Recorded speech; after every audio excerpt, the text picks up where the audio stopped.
అందరికీ నమస్కారం. Welcome to I dream. నేను స్వరూప పొట్లపల్లి. ఇప్పుడు తెలుగు రాష్ట్రాల్లో ఎక్కడ చూసినా లేడీ అఘోరి, నాగసాధు మాత గురించే చర్చ జరుగుతోంది. తనకు పంచభూతాలు తన ఆధీనంలో ఉంటాయని, పీరియడ్స్ వచ్చినా కంట్రోల్ చేసుకోగలనని, కాలుతున్న శవాలను తాను తింటానని, 1000కి పైగా శవాలను రుచి చూశానని, ఇలా అనేక ఆసక్తికరమైన విషయాలను ఆమె చెప్పడం అనేది జరిగింది. ఇప్పుడు ఎక్కడ చూసినా, ఎవరి నోట విన్నా ఈ లేడీ అఘోరి గురించే చర్చ వినిపిస్తోంది. పైగా తన మీద విష ప్రచారం చేస్తున్న వారి గురించి ఆవిడ ఫైర్ అవ్వడం అనేది కూడా జరుగుతుంది. వారి అంతు చూస్తానని కూడా వార్నింగ్ ఇవ్వడం అనేది జరిగింది. ప్రస్తుతం నాతో పాటు జోగిని అనురాధ ఉన్నారు. ఆవిడ కూడా ట్రాన్స్‌జెండర్ నుంచి జోగినిగా మారారు. అసలు ఓ వ్యక్తి ట్రాన్స్‌జెండర్‌గా మారడం వెనక ఎంత నరక యాతన ఉంటుంది? ఇలాగ ట్రాన్స్‌జెండర్ ఒక అఘోరిగా మారచ్చా? అసలు ఈ లేడీ అఘోరి నాగసాధు గురించి ఈ ఈ జోగిని అనురాధ ఏమంటున్నారనేది తెలుసుకుందాం. నమస్తే అండి. నమస్తే అండి. ముందుగా ఐ డ్రీమ్ ఛానల్ వారందరికీ నమస్కారం. అందరి వ్యూవర్స్ అందరికి నమస్కారం. అందరికి గుడ్ ఈవినింగ్. అనురాధ గారు, మీరిప్పుడు సోషల్ మీడియాలో విపరీతంగా ట్రోల్ అవుతున్న, వైరల్ అవుతున్న నాగసాధు గురించి చూస్తూనే ఉన్నారు కదా! ఆమె మాటలు వింటుంటే, ఆమె యాక్షన్స్ చూస్తుంటే మీకేమనిపిస్తోందండి? ఇప్పుడు జనాలల్లా అట్లా నగ్నంగా తిరగడం కొంచెం అంటే మమ్మల్ని అడుగుతున్నారు. మీ దాంట్లో కూడా అట్లా నాగసాధువులుగా మారతారా? ఇక అఘోరులుగా మారతారా అనేది అడుగుతున్నారనమాట. మేము కూడా ఫస్ట్ టైం ఈ అఘోరిని చూడడము. అంటే ట్రాన్స్‌జెండర్ గా మారిన తర్వాత అఘోరిగా మారింది ఫస్ట్ టైం మేమైతే చూడడం. ఇప్పటివరకు అయితే మేము చూడలేదు. ఎంతో మంది మహిళలున్నారు, పురుషులున్నారు దీంట్లో, కానీ ట్రాన్స్‌జెండర్ అయితే ఫస్ట్ టైం మేము చూస్తున్నాం. మీరిప్పుడు ఆయన ఫ్లాష్ బ్యాక్ ఏంటి? ఫ్యామిలీ బ్యాక్‌గ్రౌండ్ ఏంటి అనేది గూడా మీరు వినే ఉంటారు గదా! మంచిర్యాల జిల్లాలోని ఓ గ్రామానికి చెందిన వ్యక్తి తను. 6వ తరగతి వరకు కూడా ఒక ఎస్సీ హాస్టల్‌లో ఉండి చదువుకొని, ఆ తర్వాత తను అక్కడి నుంచి వెళ్ళిపోయినట్టుగా తెలుస్తోంది. అంటే ఇతను శ్రీనివాస్ అనే వ్యక్తి ట్రాన్స్‌జెండర్‌గా మారినట్టుగా మనకర్థమవుతుంది. ఎందుకంటే ఆయన దిగంబరంగా తిరుగుతూ ఉన్నారు. ఎక్కడ ఒంటి మీద నూలు పోగు గూడా లేదు. అసలు మామూలుగా ఒక ట్రాన్స్‌జెండర్ అలా మారితే అలా తిరగాలనిపిస్తూ ఉంటుందా అండి? అది కరెక్టేనా అసలు బాడీ మీద ఏం లేకుండా ఉండడం అనేది? అసలు అసలు అఘోరాస్ అయితే పుట్టి మనం చూస్తుంటాము. కాశీలో గాని ఎప్పుడన్నా మన కుంభమేళలో దర్శనం ఇస్తుంటారనమాట. వాళ్ళు వాళ్ళ రాక వాళ్ళ రాకపోకలు కూడా ఎవరికి చెప్పరు. ఇంటిమేషన్ కూడా ఇవ్వరు. వాళ్ళు వచ్చే టైంకి వాళ్ళు వస్తారు. వాళ్ళ అభిషేకం ఏందో పూర్తి చేస్తారు. గంగా స్నానం చేస్తారు. హారతి తీసుకుంటారు. వాళ్ళు మళ్ళీ వాళ్ళు ఎక్కడుంటారో కూడా సరిగ్గా తెలవదనమాట. అట్లా ఇప్పుడు ఏందంటే ఈ అఘోరిని ఏందంటే మొత్తం సోషల్ మీడియాలో మాకే మాకే ఎట్లా అనిపిస్తుంది. తనని చూస్తుంటే ఏంది ఇట్లా అంటే పబ్లిక్ లా వచ్చేసి అంత వైరల్ అయిపోతుంది కదా. మాకు ఇప్పుడు మాకే ఇట్లా అనిపిస్తుంది. ఏంది ఆ అట్లా అన్నట్టు అనిపిస్తుంది అనమాట. అనురాధ గారు, సహజంగా ఈ ట్రాన్స్‌జెండర్స్ అనేవాళ్ళు తమ శరీరాలని ఎంతో ప్రేమిస్తూ ఉంటారు కదా! తమ ఒంపు సంపులు అంటే చెస్ట్ కావచ్చు, ప్రైవేట్ పార్ట్స్ గాని అవన్నిటిని గూడా వాళ్ళెంతో ఇష్టపడతారు. ఎందుకంటే వాటన్నిటిని మార్చుకుంటారు కదా సర్జరీల ద్వారా. కానీ ఇక్కడ చూస్తేనేమో ఈ నాగసాధు మొత్తం విప్పేసుకొని తిరగడం మీద కూడా అనేక రకాలుగా చర్చ జరుగుతోందండి. అంటే ఆడవాళ్ళకి కూడా ఇబ్బందికరంగా ఉంటుంది. ఆవిడ అలాగే అందరికి ఇంటర్‌వ్యూస్ ఇస్తున్నారు. నిజానికి చూసినప్పుడు అఘోరాలు, మగ అఘోరాలు కూడా ఎంతో కొంత వస్త్రాలు ధరిస్తారు. కానీ ఈవిడ అలా చెయ్యట్లేదు. దీని వెనక ఏం రీజన్ ఉండుంటుంది? అసలైతే ఈ నాగసాధువులు, అఘోరలు అంటే దీంట్లో కూడా 3, 4 పార్ట్స్ ఉంటాయండి. అయితే లాస్ట్ విద్య విద్య పూర్తి చేసుకుంటేనే ఒక్కొక్క విద్యకు ఒక్కొక్క వస్త్రాన్ని తొలగిస్తారనమాట. తను ఇంటర్వ్యూలో చెప్పేది ఏంటంటే నేను డైరెక్ట్ గా వెళ్ళిపోయాను, నేను అవన్నీ చేయలేదు అని కొన్ని కొన్ని ఇంటర్వ్యూస్లలో చెప్తుందనమాట. అసలు ఏది నిజము, ఏది అబద్ధము అంటే ప్రజల్ని గుడ్డిగా అంటే నమ్ముతున్నందుకు అట్లా చేస్తుందా? లేకుంటే ఎట్లా చేస్తుంది? మళ్ళా అన్నది ఒక క్వెషన్ మార్క్ అయిపోయింది. అది కరెక్టే. ఇంకొకటేంటంటే ట్రాన్స్‌జెండర్స్ అంటే మగవారి నుంచి ఆడవారిగా మారిన వారికి పీరియడ్స్ వచ్చే అవకాశమే లేదు కదా! కానీ ఈమె మాత్రం పీరియడ్స్ వస్తాయి నాకు. దాన్ని నేను కంట్రోల్ చేసుకుంటాను. బూడిద లాంటి దాంతో ఆ టైంలో దేవుడి దగ్గరికి వెళ్ళకుండా మా నియమాలు వేరుగా ఉంటాయి అని చెప్తున్నారు. ఇది నిజమేనంటారా? అది రాంగ్ అండి. చాలా రాంగ్. అమ్ ఇప్పుడు మనము అమ్మ గర్భంలోకించి మనం ఒక ఆడ, ఒక మగ. ఆడామెకేమో కొన్ని అవయవాలు ఇస్తాడు. మగపిల్లలకి ఇంకొక అవయవాలు ఇస్తారు కానీ ఈ ట్రాన్స్జెండర్స్ కి అనేది గర్భసంచి ఇంకా ఇటువంటి పీరియడ్స్ అన్ని రావడం అది వేస్ట్ మాట. అది అసలు కానే కాదు, సృష్టికి విరుద్ధం అదంతా. సృష్టికి విరుద్ధమైన ఇంకా ఆ పదజాలం అంత వేస్ట్, అది కాదు, మాట్లాడదు. ఉంటే అఘోరినిగా మారింది సంతోషం, లోక కళ్యాణం అంటుంది చాలా సంతోషం. కానీ ఈ అంటే ఫేక్ మాటలు చెప్పడం వల్ల తనకు కూడా కొన్ని ఫేక్, వేరే వాళ్ళు కూడా ఫేక్ అనేసి ఇంకా వాళ్ళు అట్లా ప్రూఫ్ అది చేస్తున్నారు, మాట్లాడుతున్నాడు కూడా, అవహేళన చేస్తున్నారు కొంతమంది. తనకు అతీంద్రియ శక్తులు ఉన్నాయని, పంచభూతాలు తన ఆధీనంలో ఉంటాయని, అలాగే కాలుతున్న శవాలను తింటానని, సెక్స్ కోరికలు ఉంటాయని, ఇలాంటివి కూడా చెప్తుంది. ఒకవైపు సనాతన ధర్మం అంటున్నారు, ఒకవైపు ఇలాంటి మాటలు మాట్లాడుతుంటే అవి జనాల్లోకి ఎలా వెళ్ళే అవకాశం ఉందంటారు అనురాధ గారు? అసలు అఘోరిగా మారితే మాత్రానికి అటువంటి శారీరకంగానైనా మానసికంగానైనా అటువంటి ఆ అంటే అండి అసలు అంటే ఆ కోరికలు అట్లాంటివి ఉండవు.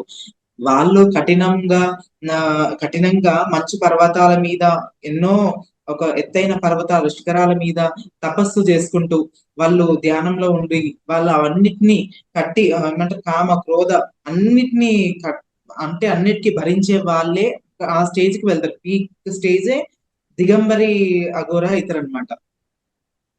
మీరు వాళ్ళకు అభిను ఎంత మనం ఏమన్నా ద్వేషించినా ఏమన్నా కొట్టిన ఏమన్నా అట్లా అంటే వాళ్ళు ఏంటంటే శివార్పణం అంటే శివునికి ఆత్మనైనా సరే ద్రేహాన్నైనా సరే అర్పించేస్తారు కాబట్టి వాళ్ళ వాళ్ళు ఇవన్నీ అంటే యాక్షన్ కి రియాక్షన్ తీసుకోరనమాట ఎక్కువ శాతం. ఈ అంటే అట్లా కూడా కొంచెం అనుమానం వస్తుందన్నమాట, నిజమైన అఘోరినా కాదా అంటే ఆ సన్యాసం తీసుకున్న వాళ్ళు ఈ ఈ ఇక్కడ ప్రాంతంలో జరిగేదానికి అన్నిటికీ దానికి రియాక్ట్ కారదు వాళ్ళు. అసలు అయితే వాళ్ళు ట్రాన్స్జెండర్స్ ఎంతో మంది కావచ్చు. ఉన్నారు, ఇప్పటి వరకు రాలేదు. ఇప్పటి వరకు మళ్ళా వాళ్ళు కూడా రావాల్సి ఉండే కదా. లోక కళ్యాణం అంటే తను ఒక్కదాంది చేసేది కాదు కదా. సరే, ఉమ్, తన సంకల్పం అట్లా ఉందేమో, చేస్తుంది, బాధ ఏం లేదు. కానీ కొన్ని మాటలు కొన్ని పదజాలాలు అది ఏదైనా ఉంటే స్ట్రైట్ ఫార్వర్డ్ చెప్పేస్తే బాగుంటుంది కదా. ఆమె ఏమనుకుందంటే నేను ఒక అమ్మాయినే అనుకుంటారు అని తను భావించింది. కానీ ఉమ్. ఆ మీడియా మిత్రులైనా సరే ఎవరైనా సరే ఇంకా తీస్తారు కదా, ఆరా తీస్తారు, ఎక్కడి నుంచి వచ్చింది, ఎవరికైనా సరే ఇంట్రెస్టింగ్ అనిపిస్తుంది. ఆ ఒక మనిషి, ఒక వ్యక్తి తెలియని మనిషి, అన్నోన్ పర్సన్ వచ్చి ఇట్లా డిస్ప్లే అవుతుంటే ఇన్నిసార్లు మీడియాలో ఎన్నిసార్లు కనిపిస్తుంటే ఆరా తీస్తారు. ఎవరికైనా ఉంటది ఎక్కడ పుట్టింది, ఏం సంగతి ఏంది, అవన్నీ కూడా తీస్తుంటారు. కాబట్టి అక్కడ దొరికిపోయింది కొంచెం. అవును. అనురాధ గారు, మామూలుగా ట్రాన్స్జెండర్స్ గా మారిన వారు వివిధ ప్రొఫెషన్స్ లోకి వెళ్ళిపోతారు. కొంతమంది బెగ్గర్స్ గా మారతారు, కొంతమంది మీలా జోగిన్లుగా మారుతూ ఉంటారు కదా. కానీ ఈమె ప్రత్యేకంగా అఘోరి అంటూ తనకంటూ ఒక ప్రొఫెషన్ ని ఎంచుకున్నట్టుగా ఏమన్నా అనిపిస్తోందా మీకు? అంటే ఎంచుకోవడంలో తప్పేం లేదండి. ధార్మికంగా మన సృష్టి ధర్మాన్ని, మన మన ధర్మాన్ని, సనాతన ధర్మాన్ని కాపాడడం కోసం చేస్తే చేయొచ్చు, తప్పేం లేదు. ఎందుకంటే దేవుడు అందరికీ దేవుడే. ఆ ఆడ మగ ట్రాన్స్ ఏదైనా ఉండని, దేవుడు దేవుడే. కాబట్టి ఎక్కువ నిమగ్నమైన వాళ్ళు ఉంటే ఉండొచ్చు, తప్పేం లేదు, దాంట్లో తప్పేం లేదు. కానీ కొంచెం ఆ మాట వైఖర్యం అది ఉంటే ఆ, ఏమంటారు, అంచుకుంటే చాలు అంతే. అఘోరాలు మామూలుగా శివుడి భక్తులుగా ఉంటారండి. పరమాత్మలో లీనం అవడానికి వారు సాధన చేస్తూ ఉంటారు. అయితే అలాంటి అఘోరాల్లో ఎక్కువగా మగవాళ్లే ఉంటారు. ఆడవాళ్ళు కూడా ఈ మధ్య కొంతమంది వస్తున్నారు. అయితే కొత్తగా ఈ ట్రాన్స్జెండర్ శ్రీనివాస్ అనే వ్యక్తి లేడీ అఘోరి, నాగసాధు అంటూ చెప్పుకుంటూ తిరగడం అనేది ఎక్కువగా వార్తల్లోకి వచ్చింది. ట్రాన్స్జెండర్ కావడం వల్లే ఇంత న్యూస్ గా మారింది. దీని మీద మీరేమంటారు? అంటే ఒక ఆడపిల్ల అంటే అవయవాలన్నీ ఆడపిల్ల లెక్కుండి నువ్వు రోడ్డు మీదకి వస్తే ఇప్పుడు ఎవరైనా సరే చెట్టుకు చీర కడితే కూడా కను కను తిప్పే అవును. అట్లా చూస్తుంటారు. కాబట్టి అంత మొత్తము ఫోకస్ మొత్తం తన మీదనే ఉంది, చూస్తున్నారు. ఇక మీడియా వాళ్ళు కూడా, మీడియా వాళ్ళైనా సరే పబ్లిక్ అయినా సరే ఎవరైనా సరే ఆ ఫోటోగ్రఫీ వచ్చినా అని ఏంది అని చూడడం అయినా సరే ఏదైనా సరే చేస్తుంటారు అట్లా. మీరు కూడా ఒక అబ్బాయి నుంచి అమ్మాయిగా మారారు. అభి నుంచి అనురాధగా మారారు. అయితే ఆ టైంలో ఎంతో వేదన ఉంటుంది కదా! ఎంతో బాధ ఉంటుంది. మీ ట్రాన్స్‌జెండర్ జర్నీని మాతో షేర్ చేసుకోగలరా? ఎందుకంటే ఎగ్జాక్ట్‌లీ ఇదే బాధ, ఇదే ఆవేదనని ఈ నాగసాధు కూడా శ్రీనివాస్ నుంచి నాగసాధుగా మారే టైంలో అనుభవించి ఉండొచ్చు కదా! కొంచెం మీ అవును. మీ ప్రయాణాన్ని గూడా మాతో షేర్ చేసుకోండి. అది ఇంకా చెప్పుకోలేని బాధ. ఏందంటే అంత ఏందంటే 36 నరాలు అన్ని అవయవాలకు సంబంధించిందే ఆ పాట అన్నమాట. ఇక మాకేందంటే కోరిక అమ్మాయిలాగా ఉండాలనే కోరిక, మా తపన, ఇక మేము నిమగ్నం అయిపోవాలి, ఒక అమ్మవారి స్వరూపం లెక్క ఉండాలి అన్న ఒక పట్టుదలతోటి మేము ఇలా మారడం జరిగింది. ఆ చాలా ఇక తీవ్రమైన వేదన, అది చెప్పుకోలేము. ఇక భగవానికి కూడా రావద్దంటారు కదా, కష్టమైనా సరే ఏదైనా సరే. అట్లా ఇక మా లైఫ్ అనేది అట్లా లీడ్ చేసుకుంటూ వచ్చాము. ఆ ఇక మా పెద్దలు వాళ్ళు కూడా చూసుకున్నారు. అట్లా అట్లా జరిగింది ఇంకా. అనురాధ గారు మీరొక జోగిని. మీరు ఉదయం లేస్తే రాత్రి పడుకునే వరకు కూడా అమ్మవారి ధ్యానంలో ఉంటారు. అలాగే మీకు భవిష్యత్తు కూడా ముందే కనిపిస్తూ ఉంటుంది. చాలా మంది మీ దగ్గరికి వాళ్ళ కష్టాలు చెప్పుకోవడానికి, సమస్యల నుంచి గట్టెక్కించమని మిమ్మల్ని అమ్మవారి ప్రతిరూపంగా చూస్తూ మీ దగ్గరికి వస్తూ ఉంటారు కదా! ఇప్పుడు ఈ నాగసాధువు కూడా తనకెన్నో శక్తులు ఉన్నాయని చెప్తున్నారు. అంటే తను కూడా ఒక ట్రాన్స్‌జెండర్ కావడం వల్ల ఇలా జరిగే అవకాశం ఉందంటారా? లేదంటే దేవుడి సేవలో ఉండడం వల్ల తనకేమైనా శక్తులు ఉండే అవకాశం ఉందంటారా? ఇప్పుడు దేవుని సేవ, అమ్మవారి సేవలు చేసుకోవడం, శివయ్య సేవలు చేసుకోవడం వల్ల కొన్ని అతీంద్రియ శక్తులు వస్తాయి. అది ఖచ్చితంగా ఎవరికైనా. ఇప్పుడు మేము సాధన అంటే మేము లైఫ్ అనేది ఒక డెలికేట్ చేసిన దేవునికి, అమ్మవారికి అర్పించేసినాము. కాబట్టి మాకంటూ ఒక గురువులు ఉంటారు, మాకు ఉపదేశాలు ఉంటాయి, మాకు మంత్రాలు ఉంటాయి. ఏంటంటే మేము పొద్దున్న సాయంత్రం మా ఉపదేశాలు మేము పాటించాల్సి వస్తది. కొన్ని కొన్ని జాగ్రత్తలు పోవాలి, పోవద్దు, అట్లాంటివి కూడా ఉంటాయి. అయితే ఉంటది కొంచెం విద్య దాన్ని బట్టి కూడా మనకు దూరదృష్టి, మనకి ఏమైతుంది, ఏం జరగబోతది, అది కొంచెం అనేది మనకు తెలుస్తది అన్నమాట. మనం పుట్టిన పసిపిల్లలకు కూడా బట్టలు తొడుగుతాము. అలాగే దేవుడిని కూడా మనం దుస్తులతోనే చూడ్డానికి ఇష్టపడతాము. అలాంటిది ఈ ట్రాన్స్‌జెండర్‌గా మారిన నాగసాధు ఒంటి మీద బట్టలు లేకుండా తిరుగుతుంటే ఆడవాళ్ళు కూడా ఇబ్బంది పడుతున్నారు. మగవాళ్ళకి పిలిచి పిలిచి ఇంటర్వ్యూలు ఇస్తున్నారు.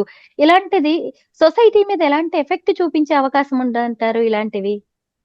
అంటే నమ్మకం అనేది, అంటే అస్సలు, అంటే వాళ్ళ పెద్దల పైన కూడా, వేరే వాళ్ళ గురువుల పైన కూడా నమ్మకం అనేది కోల్పోయినట్టు అయిపోతుంది అనమాట.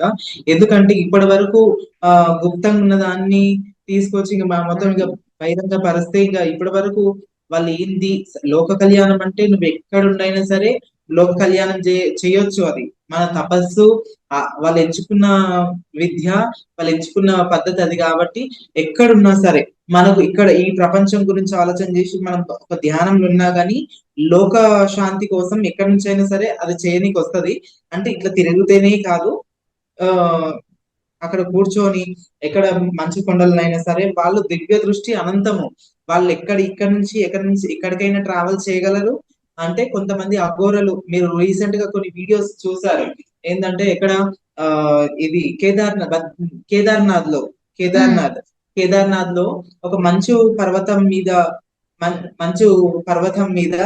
నుంచి ఒక 5 సెకండ్స్ 5 మినిట్స్ అంత నుంచి అక్కడ దాకా వచ్చారంటే, అది ఒక కొన్ని కొన్ని వీడియోస్ మీరు కూడా చూసి ఉంటారు. అట్లా అట్లా జరుగుతుంటది అనమాట. వాళ్ళు ఆ సాధువు అంటే అంత బలం ఉంటది వాళ్ళకి.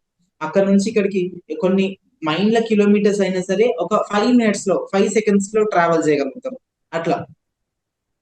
అనురాధ గారు, నేను నాగసాధువును అంటూ సనాతన ధర్మాన్ని, అలాగే లోక కళ్యాణం కోసం వచ్చాను అని చెప్పిన ఆమె, తన మీద తను ట్రాన్స్‌జెండర్ అనే విషయం బయటపడగానే, ఇదంతా ఫేక్ అనే విషయం బయటపడగానే, ఒకేసారి అందరికి వార్నింగులు ఇవ్వడం, మీ అంతు చూస్తానని చెప్పడం, దీన్ని ఎలా చూడొచ్చంటారు మనం?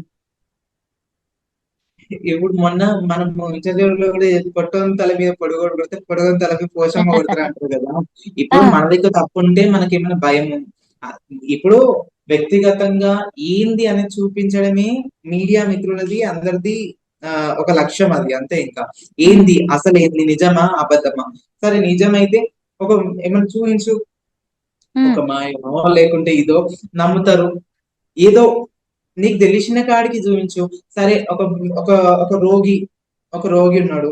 నువ్వు లోకశాంతికి నువ్వు చేయాలనుకుంటున్నావు. ఒక రోగి ఉన్నాడు, ఆ రోగిని బాగుపరచు. ఉమ్, నమ్మకం అనేది పెరుగుతది కదా. ఇగో అవును. ఇప్పుడు మంచి ఇప్పుడు చేసి అంత చూపించమంటారు. ఎత్తు కొండలకించి ఇప్పుడు అక్కడ నుంచి కేదార్నాథ్ నుంచి బద్రీనాథ్ నుంచో కేదార్నాథ్ నుంచి వచ్చిందని చెప్పాడు. ఆయనకి అతీంద్రియ శక్తులు. మరి ఒక అనారోగ్యంతో కూడిన వ్యక్తిని తీసుకొచ్చి మరొకసారి మీ చేయి స్పర్శతోటి ఏమన్నా చేస్తారా? ఒక మ్యాజిక్ మిరాకిల్స్ చేస్తే అది ఒక ఈ జనాలకు కూడా ఒక విశ్వాసం అనేది పెరుగుతది కదా. ఉమ్. జనాలకు కూడా ఒక విశ్వాసము, అరే నిజంగానే సాధువు ఈయన, నాగ సాధువు, ఆయన దగ్గర అతీంద్రియ శక్తులు ఉన్నాయి. అరే ఎవరు అందరు చేయమని అంటలేం, నువ్వు అందరు చేయమని అంటలే. నీ శక్తితోటి ఎవరికైనా ఒకరికి చేస్తే అది బలపడిపోతుంది కదా. ఈ ఉమ్. నిందలు అపనిందలు పడకుండా ఉంటారు కదా. ఆయన తల్లిదండ్రులు చూస్తేనేమో ఎంతో కట్టిక పేదరికంలో ఉన్నట్టుగా కనిపిస్తోంది. పూరి గుడిసెలో ఉన్నారు. ఎకరం పొలంలో ఉంది. దాంట్లోనే కూలీనాలి చేసుకుని వాళ్ళు బతుకుతున్నారు. ఇటు చూస్తేనేమో ఈ లేడీ అఘోరి ఒక పెద్ద మంచి హైఫై కార్ వేసుకొని తిరగడం, అలాగే ఒక ఐఫోన్ పట్టుకొని తిరగడం, ఇంగ్లీష్ మాట్లాడడం, పైగా జనం దేనికైతే అట్రాక్ట్ అవుతారో అలాంటి మాటలే మాట్లాడుతూ ఉంది. దీంతో అనేక అనుమానాలు, ప్రశ్నలు తలెత్తుతున్నాయి. ఒకవేళ నిజంగా తను లేడీ అఘోరి అయితే తన కుటుంబానికి కూడా ఏమైనా చేయవచ్చు కదా అని కూడా జనం ప్రశ్నిస్తున్నారు. మీరేమంటారు?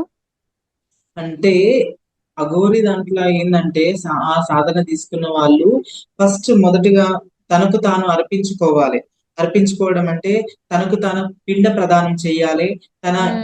ఇంటి వాళ్ళకు, తల్లిదండ్రులకైనా, ఎవరైనా బంధువులకు, ఎవరికైనా సరే మీ ఎడబాసిపోతున్నాము, వాళ్ళతో మనకి ఏం లింక్ లేదు, మాకు సంబంధం లేదు అన్నట్టుగా వాళ్ళక్కడ ఆ ఆ ఆ మంత్రానికైనా ఉపదేశానికైనా ఫస్ట్ ప్రాసెస్ అది చేస్తారనమాట.